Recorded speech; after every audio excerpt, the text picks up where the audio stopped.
América Latina vive atrapada en un laberinto con rejas del que no puede salir, porque sus élites han sido incapaces de resolver el subdesarrollo más destructivo y vergonzoso que existe, el subdesarrollo político.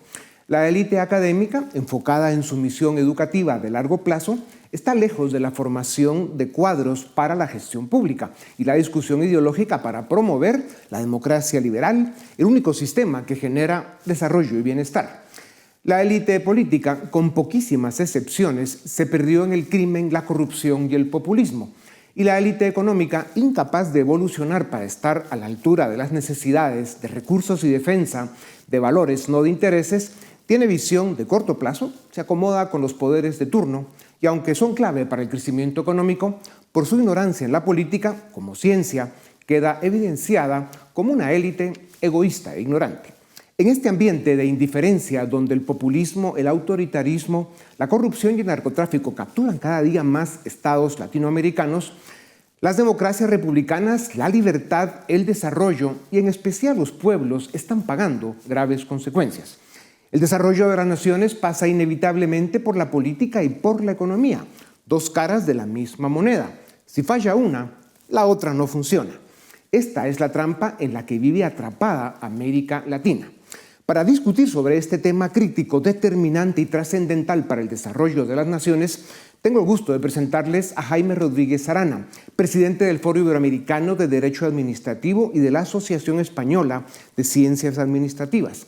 Es doctor en Derecho por la Universidad de Santiago de Compostela, es catedrático y profesor honorario en importantes universidades en Iberoamérica. Tiene un doctorado honoris causa. Doctor Rodríguez, bienvenido a Razón de Estado. Chile, hasta antes de Boric, Uruguay y algún otro que de repente da alguna alegría porque llega un buen gobierno, son las excepciones en América Latina. Los demás países del continente, a partir del Río Bravo, estamos atrapados en la trampa del subdesarrollo político, el populismo y la corrupción.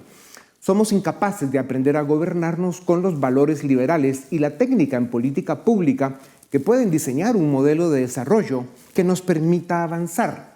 ¿Está el camino al desarrollo de América Latina en la formación de una nueva generación de tecnócratas y dirigentes con el código de valores que nos permita gobernarnos mejor para facilitar el desarrollo?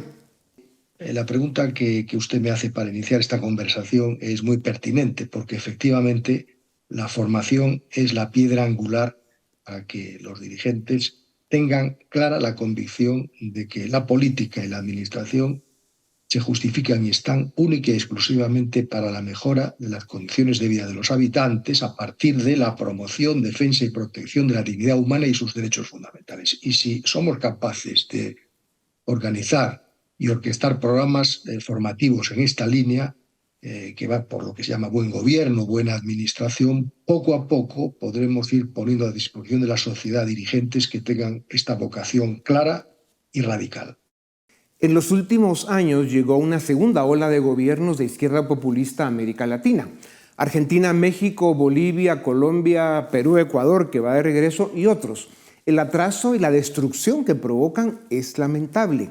Es cierto que la corrupción y la incompetencia de la derecha ha abierto la puerta a esa izquierda populista, igual de corrupta.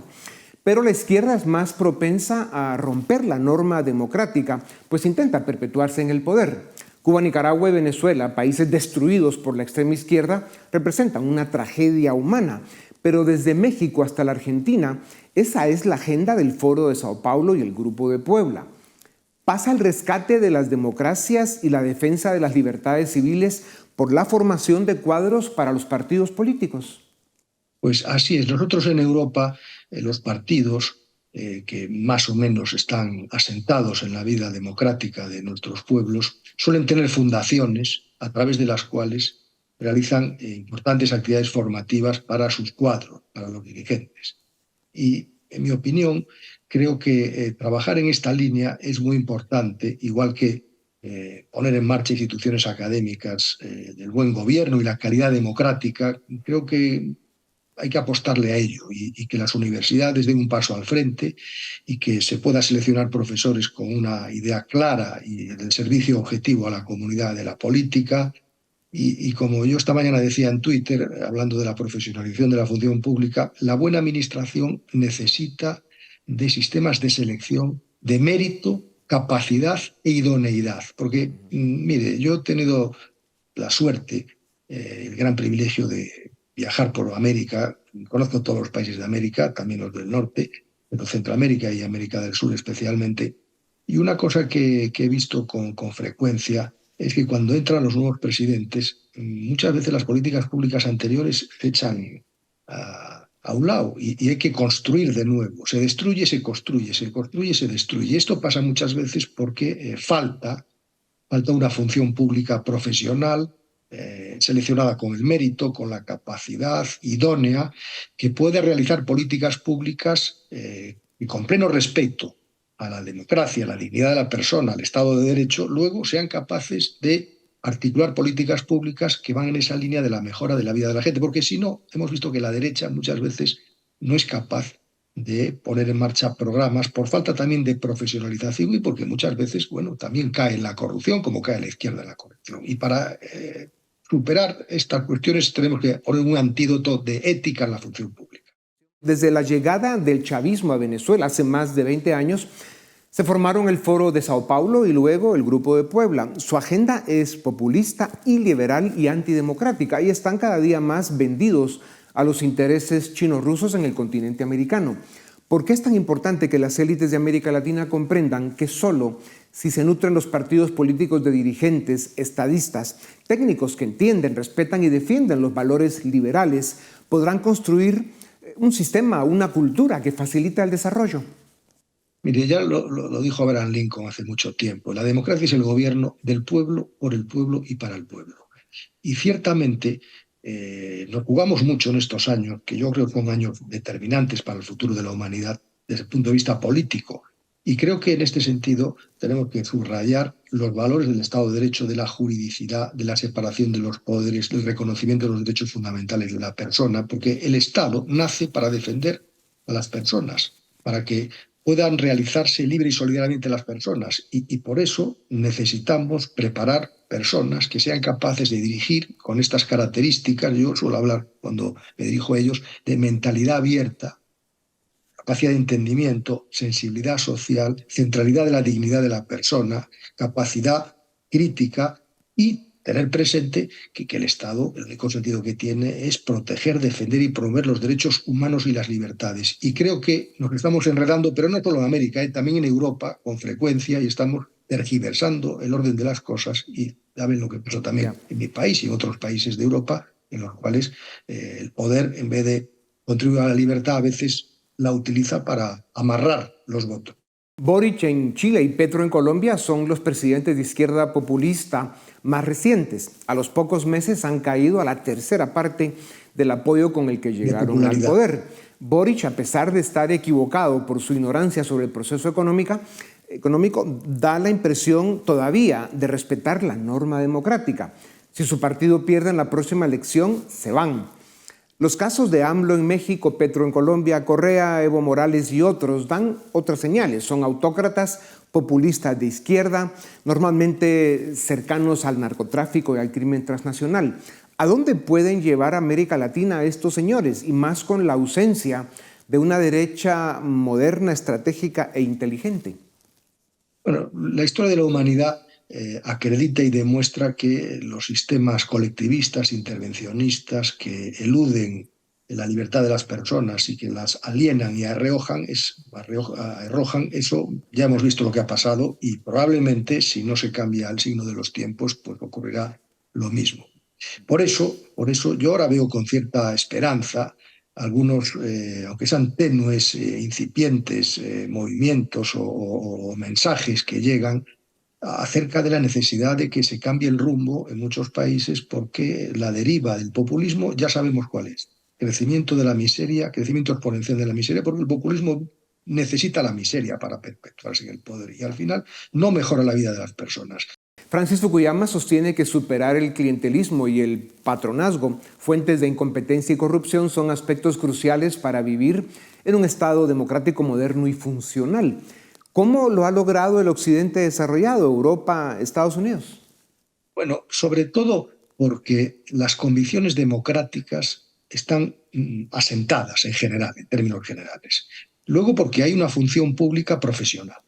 Es decir, que cuando cambian los gobiernos no llega una legión de gentes que hacen lo que les dice el presidente a ciegas, sino que hay políticas públicas que están eh, acrisoladas, hay cuestiones de Estado que tienen que ver pues, con el sistema educativo, con el sistema sanitario, que no se tocan, se pueden mejorar o pueden tener unos tonos más o menos distintos según el color político, pero hay conquistas sociales que son irreversibles y que no se tocan. Entonces, la base para trabajar es una base firme.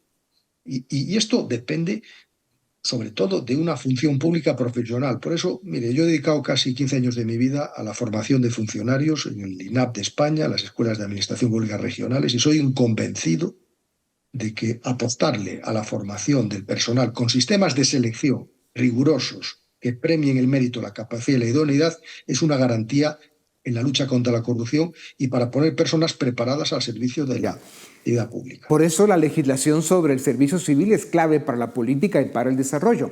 En América Latina estamos congelados en ese tema. O cambiamos las leyes sin resolver el problema. A veces lo que se busca son el clientelismo y la corrupción. ¿Cuáles son las claves para construir legislación de servicio civil moderno y funcional que responda a los objetivos de desarrollo? Brevemente, que nos queda poco tiempo, doctor. Primero, tomar conciencia de la cuestión y que sea una política pública de envergadura, que los presidentes y primeros ministros le apuesten al tema y jueguen fuerte sobre el tema. No digo que tengan que tener escuelas de formación de funcionarios, pero una institución de alguna manera sólida, donde se prepare a los funcionarios, donde se seleccionen con estos criterios, es fundamental y muy importante, porque si no, pues al final resulta que son muchas palabras, muchas proclamas, muchas arengas, pero no hay, digamos, políticas concretas. La experiencia nuestra de España y de Francia, Italia, Alemania, los países de Europa nórdicos, va en esta dirección. Cuando la gente piensa en la burocracia, normalmente la percibe como una institución compleja, llena de reglas incomprensibles. Sin embargo, en gran cantidad de casos son gente que trabaja duro, gana poco y tiene poca motivación porque los ambientes laborales no son los mejores. Aparte están los equipos con los que llegan los nuevos gobiernos que llevan su programa. ¿Podría explicarnos de manera sencilla cómo funciona la burocracia, cómo debe encajar con cada gobierno que llega y por qué, bien entendida, es parte fundamental del funcionamiento de un buen gobierno? Las políticas públicas, el gobierno necesita de una organización profesional, de personas preparadas para implementar las grandes políticas públicas que los electores periódicamente establecen como prioritarias para gobernar en sus países. Esas líneas, esas directivas, esas directrices deben ser aplicadas en la realidad. Por caso, pues política de la vivienda, política de agricultura, ganadería. Hace falta luego técnicos que traduzcan esas grandes líneas políticas en realizaciones concretas. Y para eso hay toda una ciencia y una organización que permite que esto se haga así. Personas preparadas que conocen las técnicas propias de cada materia, pero no solo eso, sino que están imbuidos de una lógica que yo llamo de la ética del servicio público, porque son conscientes de que si un papel lo mueven bien y si motivan bien una decisión, están contribuyendo a que se hagan realidad los objetivos constitucionales. Y por eso este tipo de personas bien preparadas son muy importantes en los países. Max Weber, considerado el padre de la sociología moderna, postuló que la administración pública o burocracia podría escapar del control político. Se abusa de la organización sindical, se busca la perpetuidad en el puesto, aunque el rendimiento sea pobre, hay poco control y menos liderazgo. Entonces, ¿quién controla a la burocracia? Bueno, este es un problema que ya Max Weber lo vio hace mucho tiempo, que sigue siendo una realidad y que nosotros tenemos que hablar de inamovilidad dinámica. No pueden ser inamovilidades estáticas de los funcionarios. Tiene que haber unos sistemas de evaluación del rendimiento, pero eso sí, con criterios objetivos. Porque cuando la evaluación del rendimiento de la función pública se hace con criterios subjetivos, reclamando el carné político en la boca y adhesiones inquebrantables, las cosas no van bien. Ahora, somos capaces de diseñar sistemas de evaluación objetiva del trabajo de los funcionarios públicos, iremos por un buen camino y la organización atenderá esos criterios porque todos en una oficina sabemos quién es el que más trabaja y mejor trabaja. Y cuando eso tiene repercusión económica, fenomenal. Usted tiene experiencia en el ámbito estatal europeo y un profundo conocimiento de Latinoamérica. Usted afirma que la dimensión ética es fundamental en la administración pública. La incompetencia, el abuso y la corrupción son una plaga en demasiados gobiernos del mundo. Muy brevemente, ¿cree usted que hasta que las élites y los ciudadanos se involucren mucho más en la política y en la cosa pública, la dinámica del desarrollo será más efectiva y exitosa?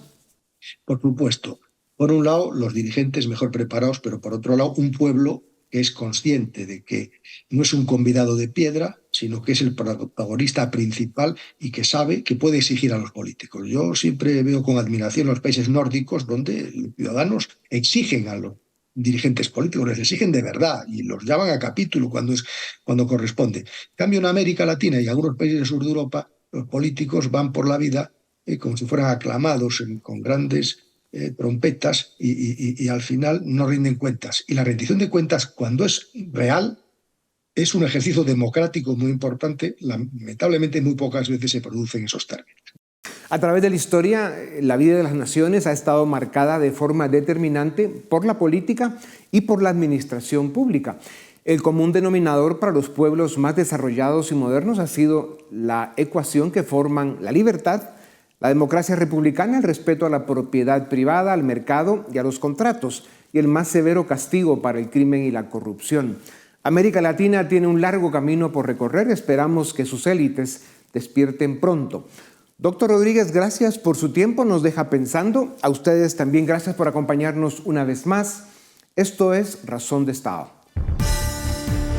Suscríbete y nos ayudas a defender y a promover los valores de la libertad.